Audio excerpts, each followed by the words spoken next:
세대 간 갈등뿐 아니라 총체적으로 소통이 이루어지지 않는 것 같아. 남북 간 소통이 없고 이념 간, 계층 간, 지역 간 불신과 갈등만 있지 소통이 없는 것 같아 하는 이런 문제 제기가 있습니다. 근데 남북 간의 그 소통과 관련해서 저는 과연 북한이 우리의 소통 대상이 될 수 있는가에 대해서 의문을 가지고 있습니다. 사실 국가 지도자의 가장 기본적인 의무가 자기 백성을 먹여 살리는 거거든요. 그래서 예전에 공자님께서도 이 백성을 먹이는 문제, 그러니까 식과 병과 신 세 개가 가장 중요하다고 그랬죠. 그래서 이 먹이는 문제와 병, 그 안보의 문제 둘 중에 하나를 버린다면 차라리 이 병을 버리더라도 식은 먼저 취해서 백성들은 먹여야 된다고 하는 그런 점을 강조한 바가 있고, 이게 꼭 공자님의 말씀이고 동양적인 사상이라기보다는 국가를 통치하는 동서양을 막론하고 모든 지도자가 가져야 될 기본적인 가치관이 아닐까 생각을 합니다. 근데 지금 현재 북한은 그렇게 그러한 가치관을 가지고 있는 그런 정권이 아닌 것 같습니다. 그럴 때 지금 현재 소통이 이루어지지 않는다고 해서 현재 이 현 정권, 이 이명박 정권에게 소통의 의지가 없다, 또는 소통의 게으르다 하는 걸로 나무라는 것은 그건 부당한 것 같습니다. 그건 상대방 대상에 지금 문제가 있는 것인데, 억지로 소통하라고 사회가 강요를 할 때에 오히려 우리나라가 그와 같은 정권을 다루어서 결국은 현실을 해결해 나가야 되는데, 그러한 이 현실적인 협상력과 우리의 외교력 상당 부분을 묶어놓게 되는 결과가 되는 것이 아닌가, 저는 그런 생각을 합니다. 그리고 그 이념 간의 그 대립에 있어서는 그 이념 간 대립이 자본주의냐 사회주의냐, 요즘 이 자본주의 4.0 얘기도 많이 나옵니다만은, 그게 이제 저는 그런 것들이 이데올로기에 집착해서는 문제가 해결되는 것이 아니라는 생각을 가지고 있습니다. 결국 지금 자본주의 4.0이건 또는 사회주의건 간에 문제는 분명합니다. 성장을 해야 이 복지 실현이 가능해집니다. 근데 성장도 하면서 어떻게 정말 이 비참한 생활을 하는 우리 이웃을 구제할 수 있도록 복지도 실현할 건가? 이 두 마리 토끼를 다 쫓는 이 방법을 어떻게 구현할 건가? 이 부분을 토론을 해야 되는 것이지, 여기에 어떤 이데올로기의 잣대를 댈 일은 아닌 것 같다 하는 생각을 합니다. 그리고 계층 간의 계층이나 지역 간의 그런 소통은 저는 매우 필요하다고 생각을 합니다. 이 근로자와 사용자, 또는 부모와 자식 간의, 부모 세대와 자식 세대, 또 그리고 영호남, 또 수도권 지방, 다 그것은 소통은 다 필요하다고 생각을 합니다. 근데 이제 이러한 이 소통을 통해서 불필요한 오해를 방지할 수 있고, 그래서 불필요한 낭비를 줄일 수 있다고는 생각을 합니다만은, 결국 소통만으로 해결되는 것은 아니고, 이런 여러 갈등과 대립을 근원적으로 해결할 수 있는 해결 방안, 솔루션이 나와야 된다 하는 생각을 합니다. 결국 그 솔루션을 내는 것은 경륜의 문제라고 생각합니다. 결국 얼마만큼 깊이 있는 경륜을 가지고 있느냐에 의해서 결국은 이런 갈등과 대립은 일거에 해결될 수도 있고 불충분하게 해결되면서 계속 가져갈 수도 있고 이런 여러 가지 태양으로 나타날 수 있지 않을까. 여기에서 저는 우리 선조들의 그 위대한 이념에 대해서 다시 한번 생각해야 됩니다. 홍익인간의 이념입니다. 정말 우리 선조들께서는 참 지금 시대에서 상상하기 어려운 그런 어떤 경륜을 경험하셨던 것 같습니다. 모든 사람들이 골고루 다 이익을 줄 수 있는 그런 경륜. 마치 태양 아래서 모든 사람이 미운 사람, 고운 사람 할 것 없이 똑같이 태양의 햇빛의 혜택을 받게 되는 것 같은 그런 보편적인 시혜가 이루어질 수 있는 이런 경륜이라는 것은 참 꿈의 경륜이라고 할 수가 있는데, 어쨌든 우리 선조들은 그러한 경륜을 지향하셨고, 아마도 우리의 위대한 선조들은 그러한 경륜에 의해서 우리 민족을 다스린 시기가 있었지 않나 하는 생각도 합니다. 그리고 이제 자료 6에 가서 경제 부분의 상호 갈등과 그 대립의 소통 방안과 관련해서요. 우선 요즘 반값 등록금 문제가 나오는데, 이것은 오도된 정치적 이슈에 불과합니다. 반값 등록금은 지금 이제 여기 교수님들 계시니까 알겠습니다만은, 등록금을 갑자기 반값으로 해서 대학이 불러갈 수가 없게 돼 있습니다. 결국 이제 반값 등록금 문제는 반값 재원을 국가가 지원을 해줘야 가능하게 됩니다. 근데 그럼 그 많은 돈을 지원할 수 있는 재원이 있느냐? 없단 말이죠.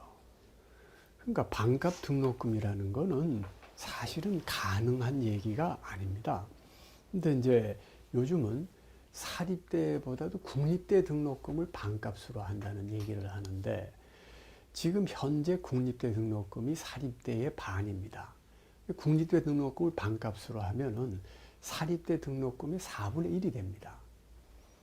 그러면 이제 지금 현재도 국립대와 사립대 그런 등록금 차이가 있는 거에 대해서 그건 사실 문제가 있는데, 만약에 다시 반의 반이 될 때에 아마도 저는 위헌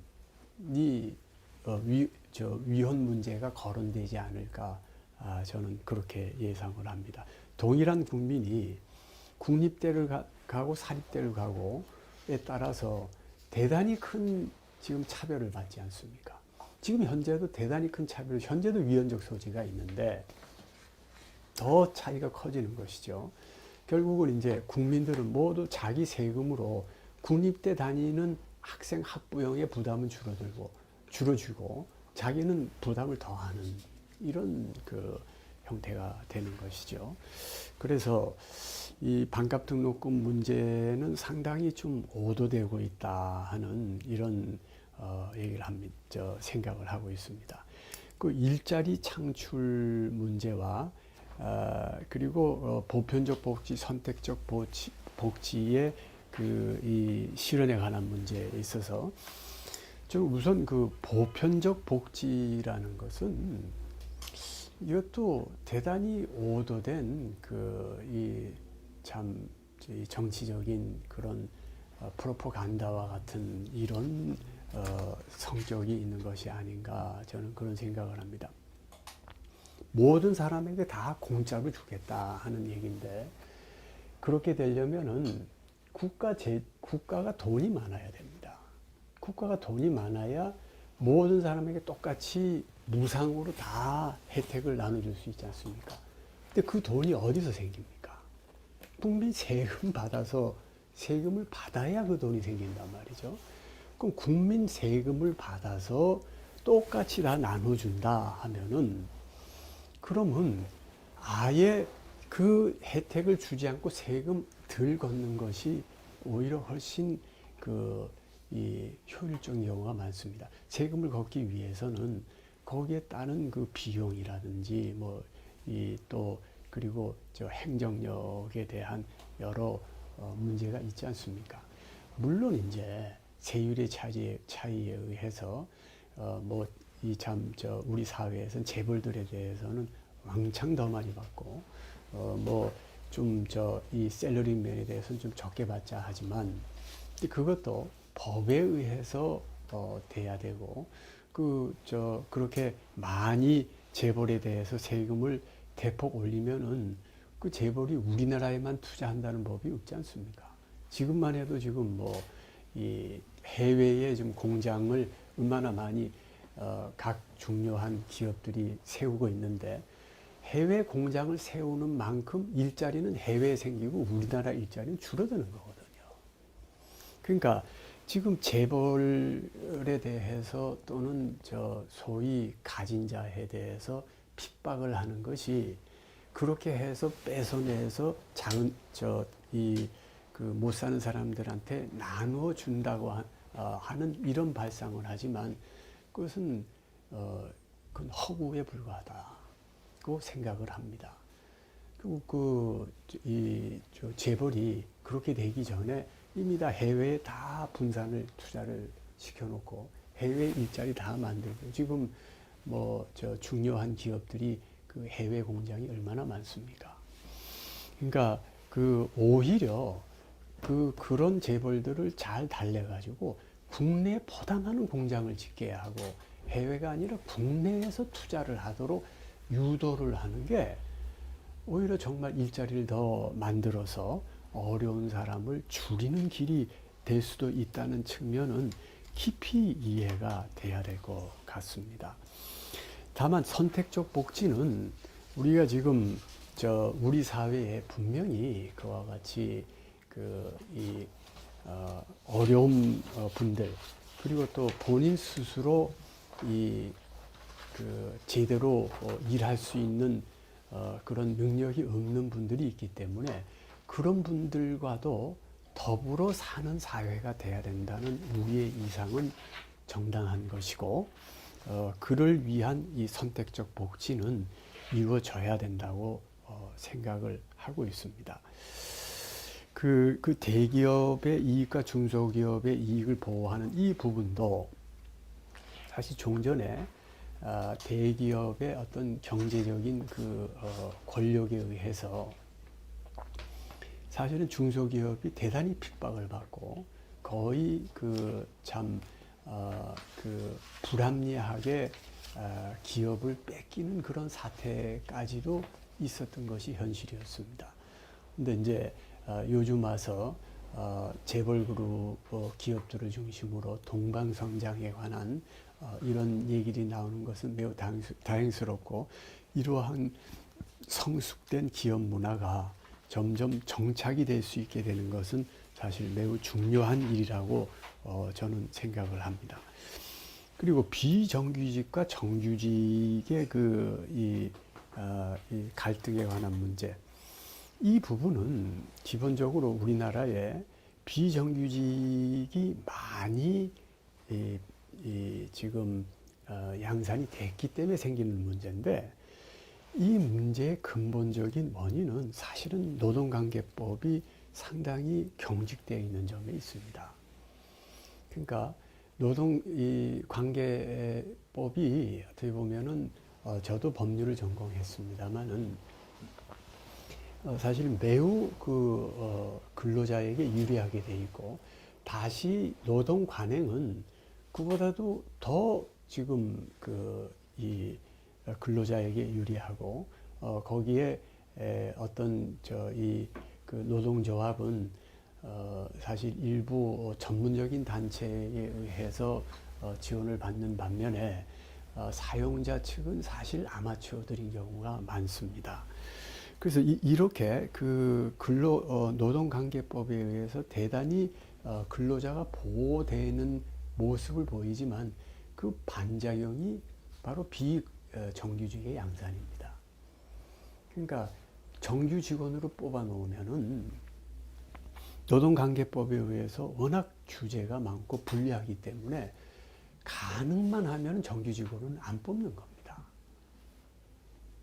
그러니까 이런 사태를 오히려 막기 위해서는 오히려 역설적으로 노동관계법을 오히려 완화해서 이 기업가들이 사용주들이 보다 많은 정규직을 뽑을 수 있는 분위기를 조성해 주는 것이 이런 노노 갈등의 문제를 해결하는 근본 처방이 될 수 있다 하는 점을 지적을 하고 싶습니다. 그리고 그 밖에 뭐 다문화 사회에 대한 진입, 정치 권력의 신뢰성 문제, 이것은 저는 이제 당연히 그 부분은 이제 제가 뭐 특별히 더 언급할 건 없을 것 같고요.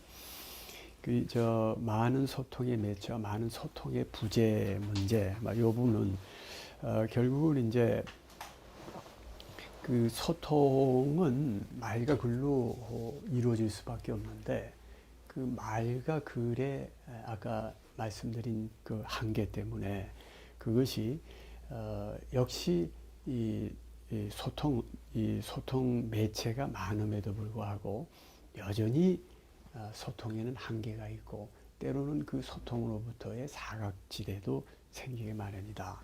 그리고 오히려 정말 소중한 가치, 그것이 지적인 것이거나 감성적인 것이거나 그것은 직접적인 접촉에 의해서 전달될 수 있는 그런 관계인 것이지 그것이 그냥 말과 글로만 될 수 없는 경우도 있다 하는 그런 매체상의 한계는 유념해야 될 것 같아 하는 그런 생각을 합니다.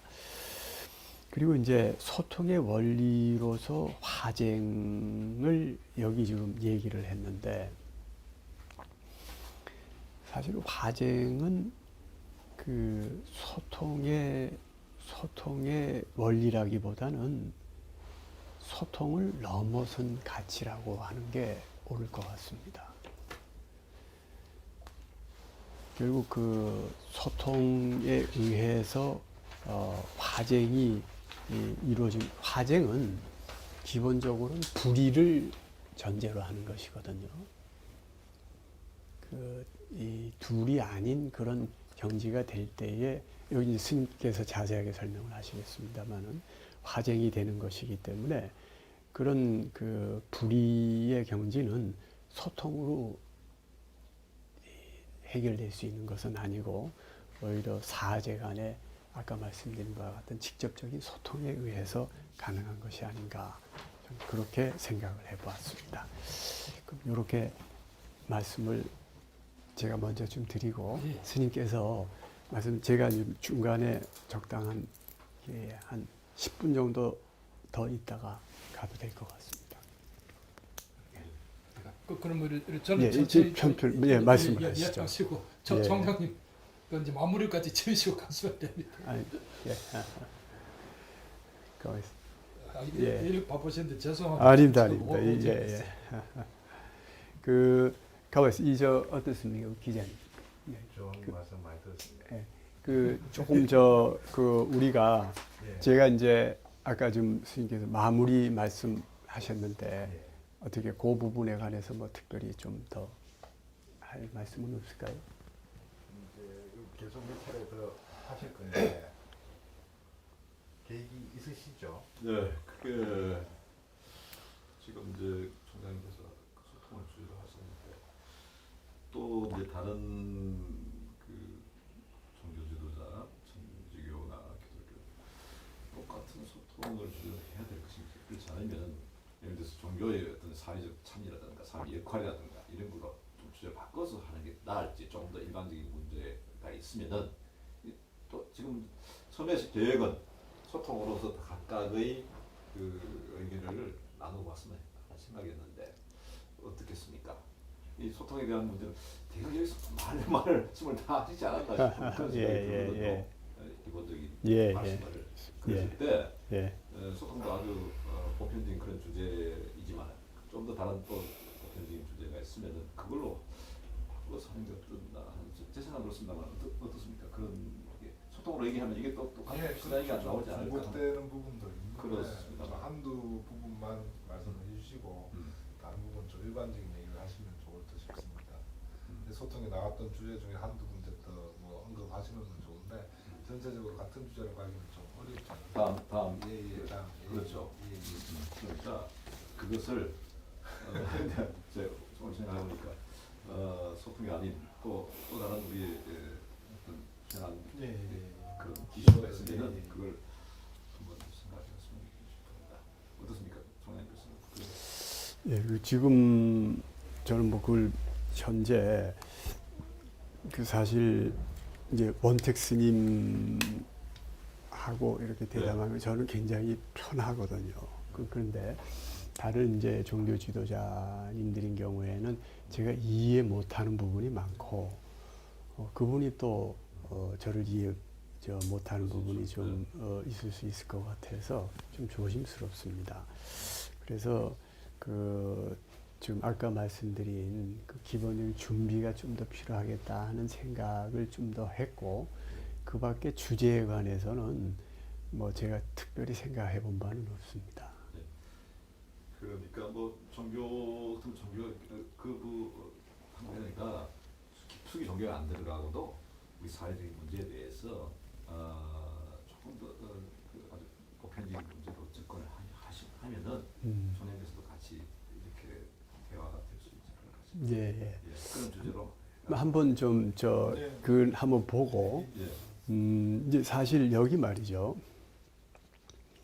그 대립과 갈등 해소를 위한 소통 이게 일반적이지만 또 한편 말이 이게 사실은 굉장히 아주 깊이까지도 타치가 될 수 있고 그렇죠. 아주 그냥 그냥 보통의 이제 이 지식인들이 그 생각하는 어떤 문제 의식으로 다 공감될 수 있는 이런 주제인데 이제 모르겠습니다. 이 이제 아까 그 대립 갈등을 해소한다 할 때 결국 이제 아까 제가 자료 2에서 교육의 바람직한 방향에서 얘기한 것은 결국은 원흉이라는 이념으로 얘기를 한 거거든요. 그러니까 이게 불교에서 나온 것이지만 그런 이제 이것은 그건 사실은 본질적으로 철학적이기 때문에 대학이 그것을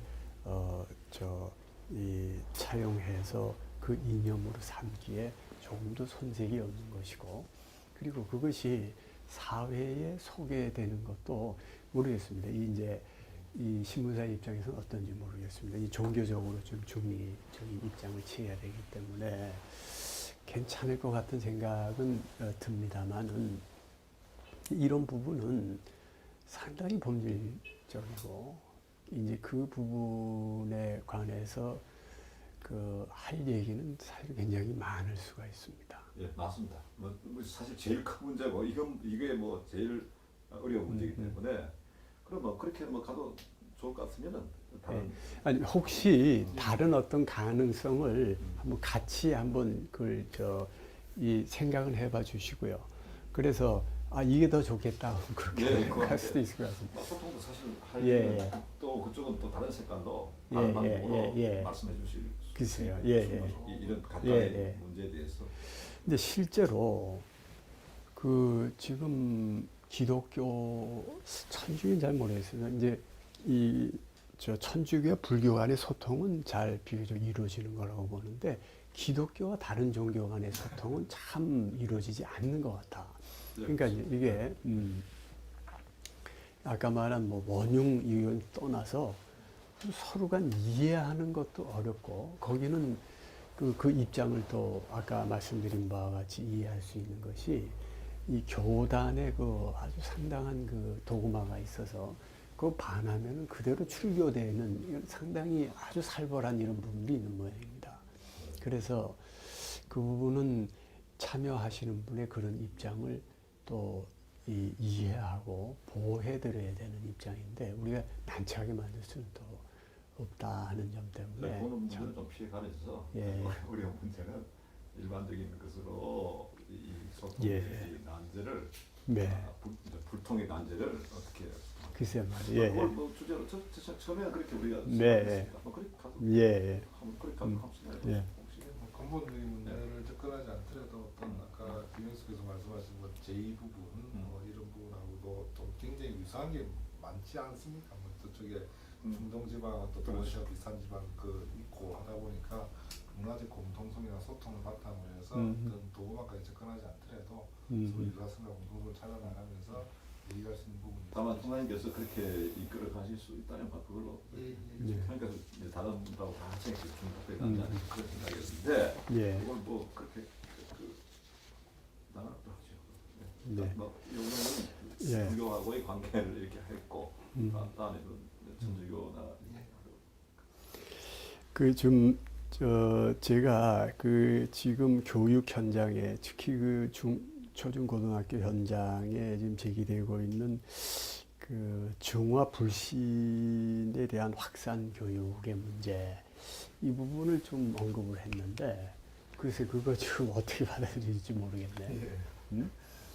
저는 그건 말이죠 대단히 좀 중요하다고 부정적인 걸 가르치면 안 돼요. 자라는 세대에게는 밝고 긍정적이고 아무튼 행복하고 이런 거를 가르쳐야지 그 플러스를 가르치지 마이너스를 가르치는 건 아니라는 거거든. 그래서 이제 그런 부분을 제가 조금 비교적 완곡하게 얘기를 했는데 뭐 신문사의 입장도 있으니까 그분 잘 좀 조정을 하시되 그러나 그게 정확하게 전달은 돼야 될 것 같아요. 사회에 적어도 거기 교육 현장에 있는 분들이 이렇게 그냥 기성세대는 전부 도둑놈 뭐 이렇게 가르친다든지 또는 완전히 다 불신하는 쪽으로 또 그리고 이 사회는 전부 증오스러운 거고 깡그리 뭔가가 잘못됐고 가진 자만 농단을 하고 뭐 이런 식으로 잘못 인식하는 게 정서도 탓을 안 하고 근데 이제 그 부분이 이제 이 스님께서 그냥 거침없이 말씀을 하시는데 다 그러시지는 않겠죠. 그렇죠. 말씀하시면 안 됩니다. 예. 다 그러시지는 않으실 텐데 그러나 지금 그거는 저는 이제 지금 이런 이 일부 팟캐스트 방송에 나오는 이 세대 간의 불신 대립 이런 문제가 기본적으로 거기에서부터 연연하는 것이 아닌가 하는 점을 우려하고 있습니다. 그리고 이제 아까 미성숙의 문제를 거론했습니다만은 이제 성숙한 사회의 모습이 어떤 것일 건가.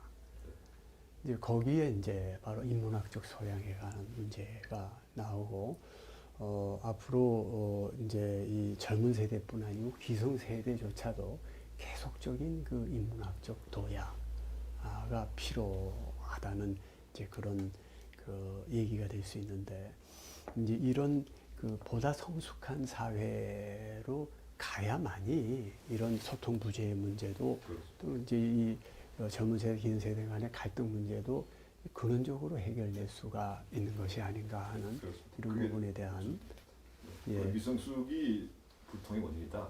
볼 수 있고 미성숙을 성숙하는 데는 이제 교육이 중요한 것이고 종교가 중요한 것이다. 그러니까 이제 종교도 물론 그렇고 그러나 이제 이 인문학적인 소양의 부분,